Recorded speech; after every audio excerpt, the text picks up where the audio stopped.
Hey, Raheem. Hey, Yesterday, hey, how are you? good you? Good, thank you. Yesterday, things got a little heated a couple times between you and Fred Warner. Can you just talk a little bit about that and how sometimes tempers flare out there on the practice field? Yeah, I mean, especially it started out with a team run. Just we're in training camp and guys are, just going after each other and like you said, tensions do flare. Between me and Fred yesterday, it was just building, but we laughed about it at the end of practice. We talked about it, stuff like that, and it's not that big of a deal with me and Fred. It's just a little competition, just to get each other right when the season comes. So it was fun. So nothing really came out of it, no disrespect or anything like that. It was just all love and fun. Raheem, what has been the dialogue in the locker room about everything that's going on, and especially in light of how the NBA players yesterday really banded together and decided to protest by not resuming the playoffs? What's kind of been the mood inside the 49ers locker room? The mood's been very stagnant. It's not really too high or too low. Everybody understands what's going on. It's nice that we have an organization, with the Niners and even guys like Jed and John and Kyle who have those open discussions, to let guys talk and be free and express themselves. Kyle brought it up yesterday after a very tough meet or tough practice, and it was by far one of our best practices. But he let us know that, hey, look, despite what's going on outside of what we're doing, there's still things that we need to talk about, and I'm gonna leave it up to you guys and see if you guys want to talk about it. And my door is always open, John's door, and even Jed's door is always open to talk about those different type of justice issues and stuff like that. So it was nice to have them, have Kyle say those things. I mean, he's been saying that even with the George Floyd deal back in whenever in the off season. So throughout Zoom and all those meetings, he let everyone know that we're all on the same page. And if you have any questions or concerns, feel free to hit him up or talk with your teammates. We're all family, and that's what they try to implement here. And you can actually tell.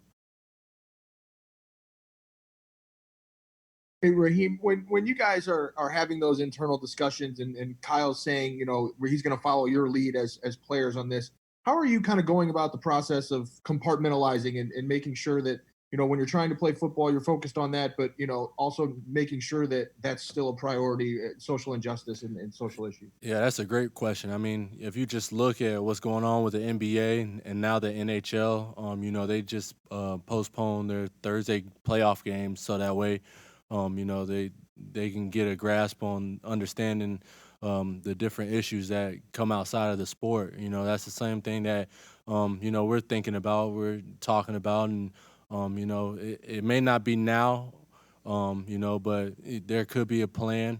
I'm not promising anything, but there could be a plan as far as just standing up and doing what's right. Because at the end of the day, that's all that matters. Human life is the most important thing, and we have to value that. No, there's no clear cut other way but to do the right things. And so, like I said, sports is a key aspect in life, for a lot of people. But at the same time, life is more important than just a sport. So to see teams do this type of stuff, the Bucks and stuff like that, come out and do those things is really inspiring. Not only for the organization, for the league, but in general for the people. So, and that's what you want. Hey, Raheem, that interaction between you and Fred, looking at the fact that you don't have preseason, you kind of are just, you don't have, those scrimmages with other clubs at this time. Is that kind of something you need to kind of get you going to kind of prepare you for the week one? Oh yeah, definitely. It's one of those things, like you said, we don't have preseason, so you can eliminate that, the actual getting tackled. I was talking with Jet a couple weeks ago when we first started training camp, and he was a little nervous because he hasn't practiced, in 2 years, and so he's taking every rep like it's his rep for preseason and trying to get his body right for the real deal, and that's the type of approach that you want, especially like you said when you're not having a preseason. It's definitely important to have those type of intensity style practices, so that way you can go out there and thud up, and we're not live tackling, but still get something out of it, so that way you're prepared. Week one with Arizona. Hey, Raheem, I know earlier this offseason you said you and your wife were still talking about what you would do when your second son is born. Have you made a decision there? Is that still ongoing? That's still ongoing. It's just we got to figure out. I have to make sure my wife is more comfortable with any decision, moving forward, because ultimately it's up to her, and it's her call. I told her I'm gonna be there. I try my best, but if she doesn't want me to be there for the sake of our newborn and to stay healthy, that's a sacrifice I have to make. We all make sacrifices in life, and some are bigger than others, but that's something I'm gonna have to deal with when the time comes. And will it be unfortunate that I miss my child's birth? Yeah, it's gonna be unfortunate, but I also gotta look at it as it's gonna be a gain as well, because there's a new life coming in, and I'm gonna be the best dad I possibly can be, just because that's something that I really didn't have when I was growing up. So I just want to be a role model, and you have to make sacrifices in life, and that's what I try to do.